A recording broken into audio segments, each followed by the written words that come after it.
Oke Mas Luki. Jadi dari perjalanan Mas Luki ini udah sampai nih di Karangkamulyan ya? Ya sebelum itu, ya gimana Mas? Ya jadi setelah perjalanan dari Abanom, terus Mas Luki di makam apa itu yang di pulau itu? Syekh Panjalu lah. Syekh Panjalu ya. Setelah itu langsung ke Karangkamulyan atau kemana? Iya, tujuannya langsung ke Karangkamulyan. Oke. Tapi di seperjalanan itu nemuin kayak makam Penghulu Gusti, terus makam satu lagi, aku agak sedikit lupa ya catatannya adalah. Oh berarti Mas Luki nyatat semua tuh? Nyatat semua, Mas, supaya mengingatkan saya untuk men-trigger saya, mengingatkan saya untuk kejadian di hari itu. Tapi yang saya catat hanya bermalamnya aja. Oh bermalamnya di mana gitu ya? Nah di situ kan bisa men-trigger nanti malam ini saya ngapain gitu, di hari itu saya ngapain gitu. Oke, setelah di Karangkamulyan nih, apa ya Mas Luki dapat tuh?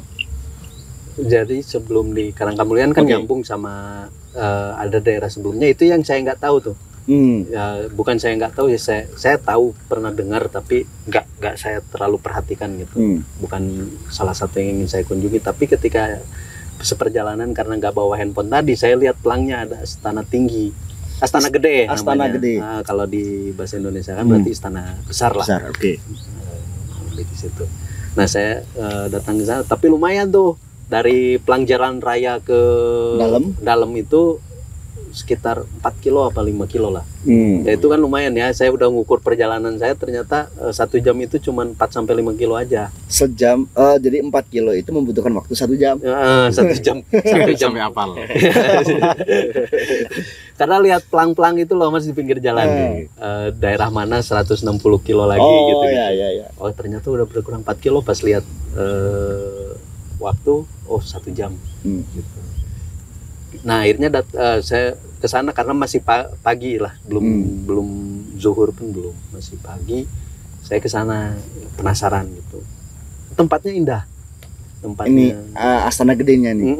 Ya bukan sebuah istana, tapi di sana tempat persemayamannya salah satu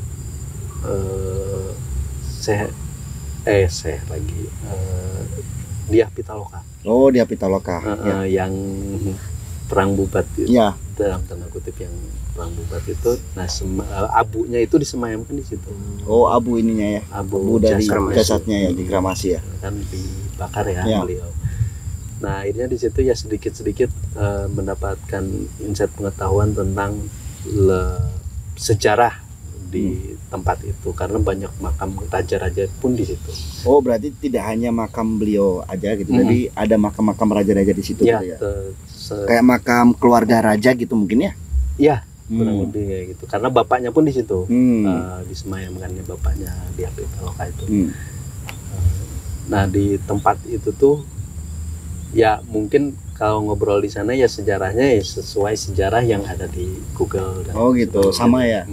Kan biasanya ada tuh Mas, kita baca sejarah seperti ini di Google tuh ya, di catatan. Tapi waktu kita ke sana ada satu sejarah baru, insight baru gitu dari sudut pandang yang lain kan, misalnya gitu. Itu sama ya? Ya kalau ke pengurusnya ya pasti sama Mas, karena udah jadi pakemnya di situ ya. Ceritanya seperti itu karena di depannya pun sudah di silsilah keluarganya itu udah dipajang semua, pengetahuan umum lah.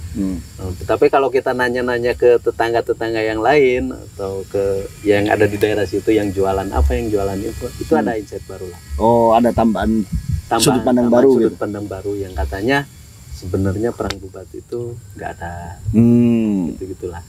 Ya itu kesalahpahaman, bukan nggak ada. Gitu. Jadi bukan perang sesungguhnya yang kayak ayo kita perang. Bertemu di bubat itu kan lapangan. Bertemu di lapangan nggak seperti itu juga.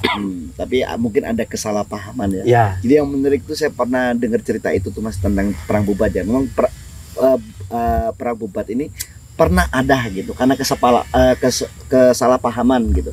Tapi nggak sewah apa yang kita baca di ini ya, yang literasi gitu, hingga menjadikan Jawa sama Sunda itu seolah-olah bentrok gitu, musuh gitu ya. Nah itu yang menarik itu karena dulu itu setelah acara itu kita ada satu situasi kita berdamai gitu.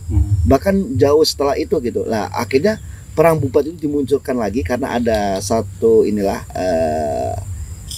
intrik ya dari kolonial lah gitu ya, untuk memecah belah kita gitu. Akhirnya perang bubat ini dibesar-besarkan lagi gitu.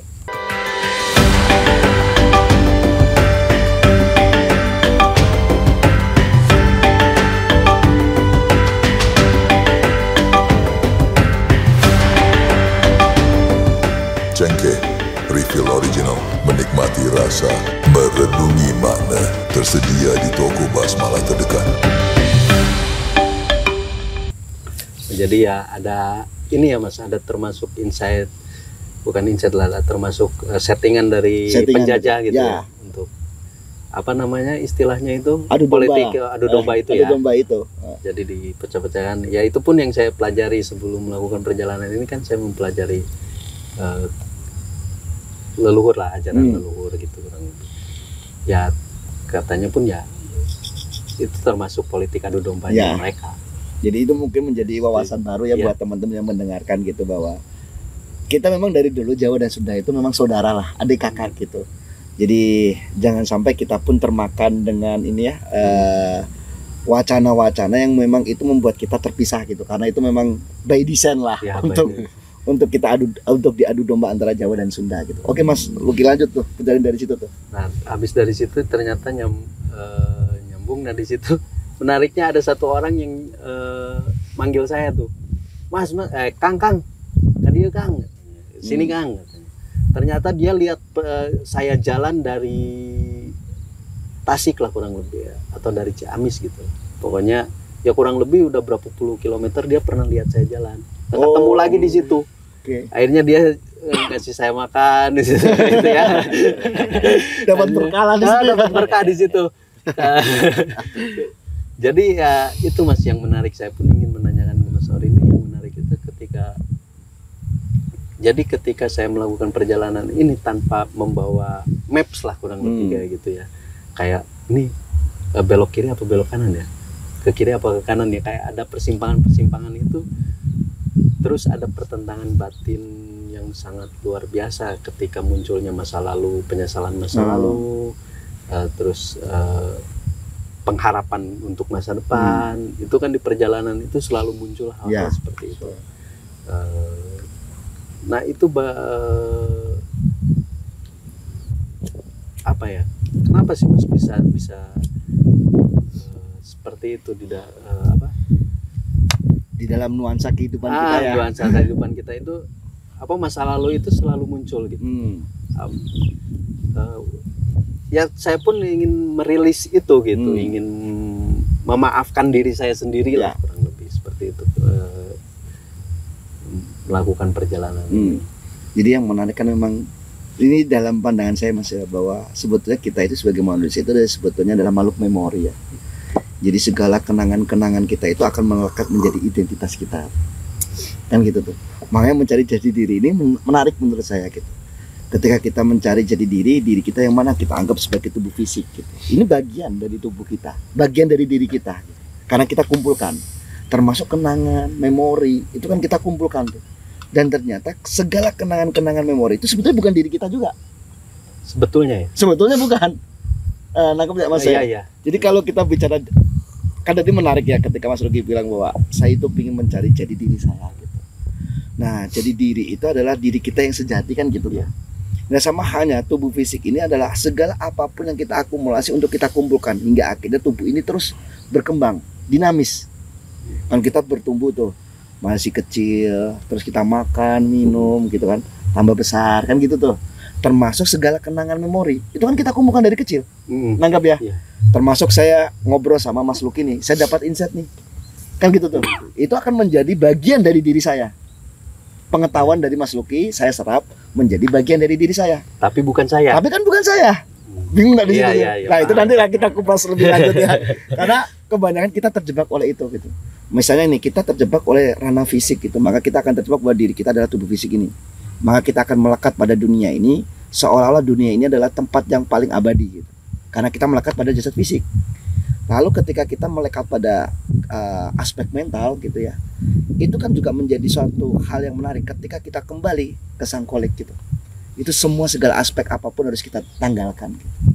Nah memori-memori itu adalah salah satu sarana untuk kita belajar bagaimana kita menikmati dunia ini sebetulnya.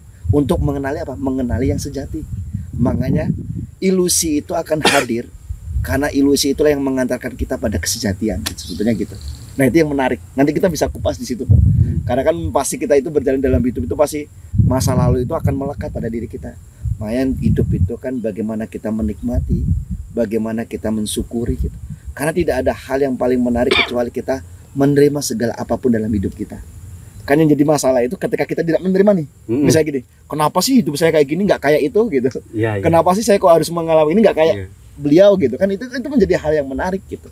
Nah itulah yang saya bilang bahwa hidup itu akan menjadi suatu problem masalah terbesar dalam hidup kita itu ketika kita membandingkan hidup kita dengan hidup orang lain. Itu problem awal. Maka saya sering bilang ke teman-teman, jadilah diri teman-teman sendiri, berdaulatlah dengan diri teman-teman sendiri. Jangan pernah menjadi sosok yang lain di luar diri teman-teman, kan gitu tuh. Nah akhirnya kan dari perjalanan Mas Luki itu, Mas Luki akan bisa itu mengamati kenapa ya kok ada rasa capek, kenapa ya saya kok waktu perjalanan kok begini aja kok saya marah gitu. Kenapa kok dengan gini aja kok saya senang. Nah ini hal-hal yang menarik di segi mental yang perlu kita nanti akan kupas gitu Mas Luki. Jadi dari perjalanan Mas Luki kan ada hal-hal yang seolah-olah itu ternyata hidup itu tidak sekecil apa yang kita pikirkan. Kan gitu tuh. Ya karena itu tadi saya sambung ya Mas. Ya. Karena yang tadi itu benar teralami oleh saya. Itu yang tadi. Kan di perjalanan ini ketika saya minta izin pun nggak semua mengizinkan untuk saya tidur di masjid ya. Saya nggak pernah minta izin ke pribadi kecuali orang yang udah kenal lah. Di masjid itu ya ada yang ngusir, ada yang mengizinkan, maki-maki, bahkan gitu. ada Maki-maki juga ada. Ada yang maki-maki. Nah di situ pun saya kan mempelajari bukannya marah ya pasti ya. Di awal-awal ketika pertama kali diusir, buruk gitu dikatakan buruk, dihina lah kasarnya kurang lebih sama orang, itu marah. Tapi tidak saya lampiaskan, tapi dalam diri saya marah. Anjingnya bahasa sudah gitu lah. Ini setelan aja gitu kayak apa maksudnya kayak kiai gitu-gitu tapi kelakuan kayak gitu. Ada hal-hal seperti itu, tapi saya berpikir lagi terus mengevaluasi diri saya, kok kenapa saya terpengaruh sama hinaan dia gitu. Kenapa kok saya terpengaruh sama pujian dia? Ketika dipuji kok saya seneng. Ya, itu kan menarik ya. Ya, itu kan ngapain juga. Oh, ketika saya seneng gak dapet apa-apa juga kan. Kasarnya kayak gitulah. Ketika saya marah pun ya udah selesai, nggak akan ketemu lagi dia juga gitu kan. Terus saya bawa kemarahan itu sampai berlarut-larut kan ngapain juga gitu. Kan jadi beban kita juga gitu. Jadi beban gitu. Nah akhirnya ketika saya nyampailah di Karangkamulian ini, itu kan makamnya Cimuanara lah.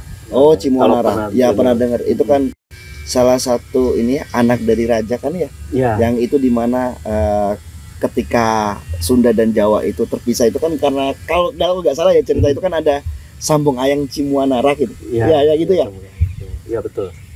Karena itu di kerajaan Ciamis.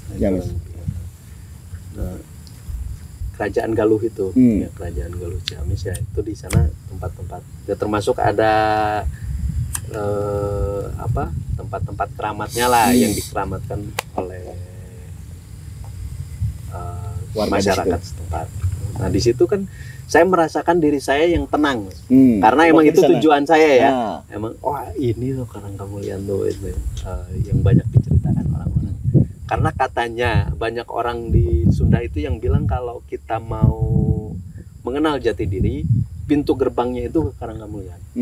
Itu dari istilah Sunda ya? Di kesundaan. Ya ada beberapa, enggak semua ya. Ada beberapa yang bilang kalau kita pengen menelusuri diri kita ya belajarnya pintunya di situ. Pintunya harus ziarah dulu ke sana.